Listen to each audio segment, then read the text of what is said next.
Magandang umaga sa inyong lahat. Ginang White here sa aking morning ramble. So ang aking video today ay Tagalog kasi para naman ito sa aking mga guro dyan sa Pilipinas. And shout out sa mga guro na usually nakikipag-communicate sa akin, and yung mga teachers sa St. Patrick's of QC na lagi po akong iniimbita. Hello po. Nakikita ko po yung mga post ninyo sa Facebook for St. Patrick. So, I hope it's going well sa inyo dyan.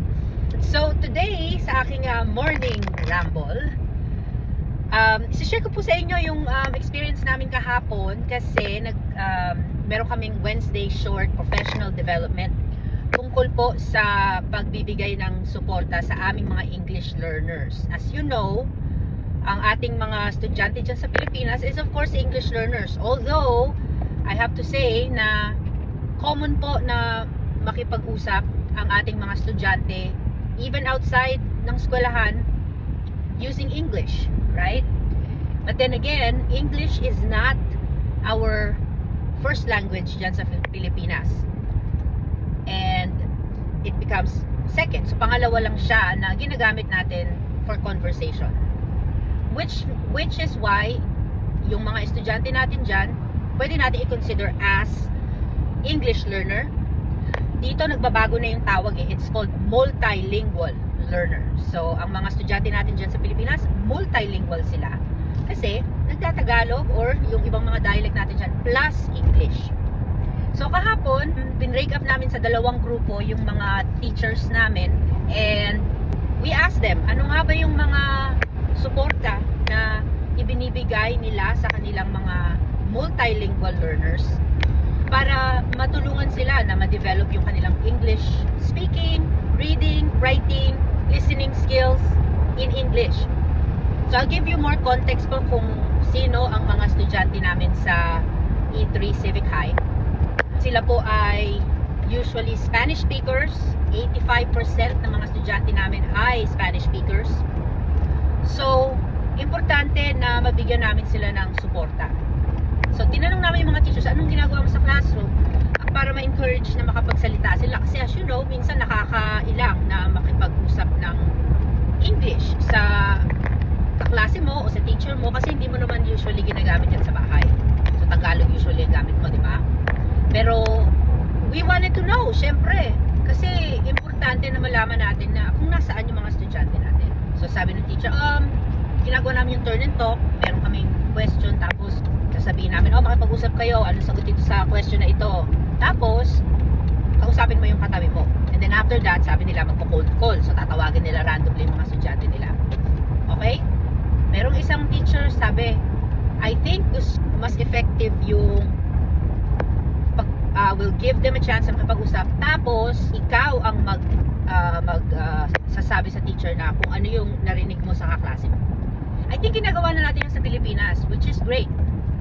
Pero, is it enough? So, yan ang magandang tanong. Okay, continuing on. Nung nagdadrive ako kanina, it was really traffic. So, today wala pala ako sa school until after lunch because I'm here at University of California, San Diego. Dahil meron kaming what you call convening. So, convening is meeting other schools or district who are in leadership position. Sila po yung mga experts ng UCSD na nagpa-facilitate nitong convening na to.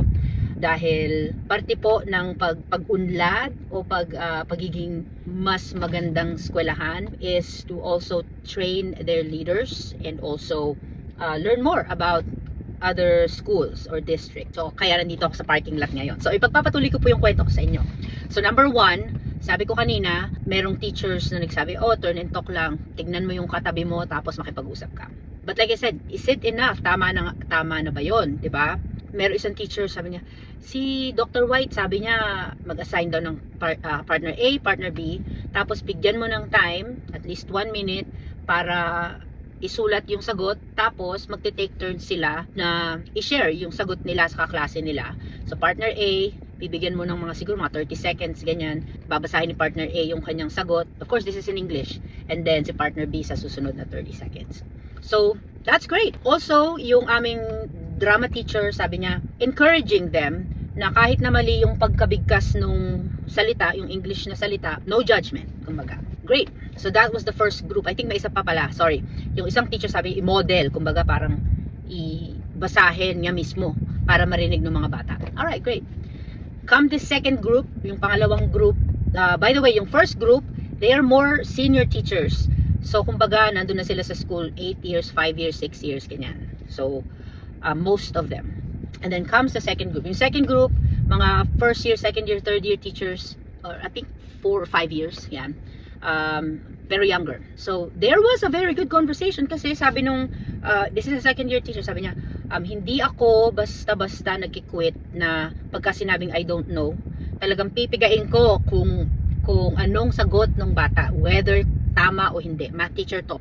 Yung pangalawa naman, sabi niya, pagka nagpa-practice kami ng math, another math teacher sabi niya, yung mga early finishers at alam niya na pwede siyang matulungan para ma-check yung ibang kaklase o ibang estudyante kung tama yung sagot, binibigyan niya ng guidance kung paano nila tutulungan yung kaklase nila. And then comes the PE teacher, sabi niya, nile-leverage niya o ginagamit niya yung mga Spanish speakers pero English speaking para mag-translate. Kasi meron talaga kami mga estudyante na sobrang early on English. Level 1 kumbaga, na ang kanilang conversational English like, hi, hello, thank you, ganyan. Pero pagka marami ka nang sinasabi in English, doon na sila nahihirapan. So sabi niya, build relationship also, kausapin sila ng English kahit na hindi ka nila naintindihan, pero talk about small things. Kumbaga, yung aming entrepreneur teacher, sabi niya, mas magandang merong roles, merong naka-assign na leader, facilitator, timer, reader, ganyan, para magtulungan sila. Which is great.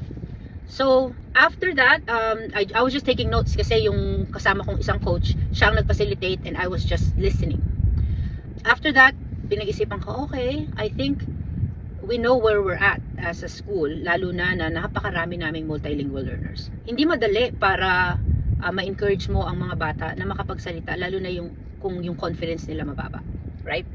But what we found is that if we normalize it, kumbaga parang gawing normal na speak English. I think nung nasa Pilipinas ako, meron pa kami yung English only policy sa school, dyan sa Paco Catholic, dahil we are encouraging students to teach, to learn English.